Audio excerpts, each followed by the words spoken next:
Premier. While I'm standing here in the legislature, hundreds of people are standing out in the cold on Memorial Drive in North Bay.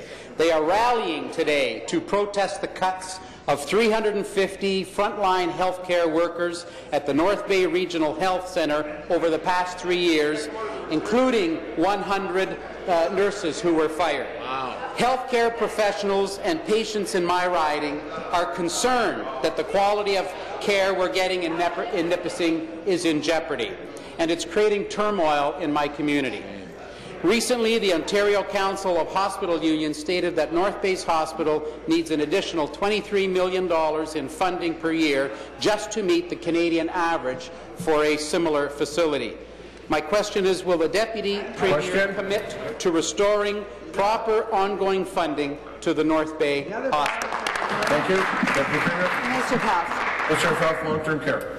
Well, thank you, Mr. Speaker, and I appreciate the question. And I want to start out by saying how proud I am of the health workers at that hospital, a relatively new hospital, built just a few days ago.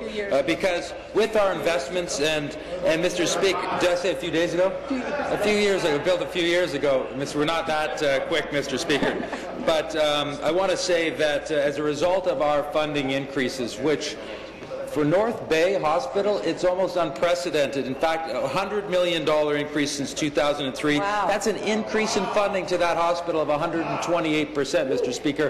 And as a result of those investments, we're seeing the quality of care go up. We're seeing wait times go down dramatically. In fact, 9 out of 10 patients have seen wait times go down at that hospital, including, for example, cataract surgery, where the wait time has gone down by a dramatic 81%. Wow. We know there's more work to do. We know this hospital and the administration is working closely with their LHIN to address any financial pressures, but we're working closely to make sure they continue to maintain those great accomplishments.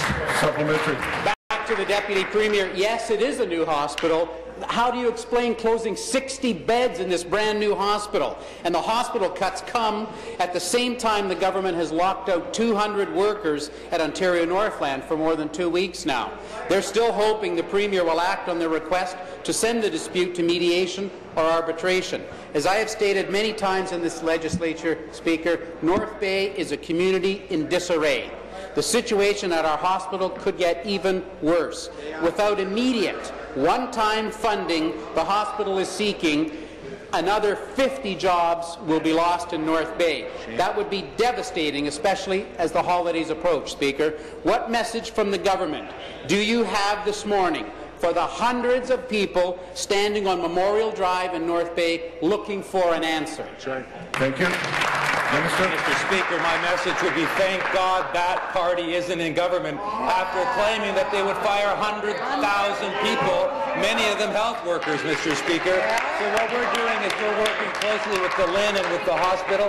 And I have to say, when the member opposite talks about closing beds, he should get his facts right, because in fact many of those beds, about 30 of them, are actually beds for mental health patients. And it's been determined through evidence and good science and outcomes that those individuals, those vulnerable people, can actually be cared for better in the community. So those residential supportive opportunities actually have been and are being created in the community. So those beds and that support is actually being transferred out to where they can get better outcomes. I would hope the member opposite would support that kind of good evidence. Thank you. New question. The Leader of the Third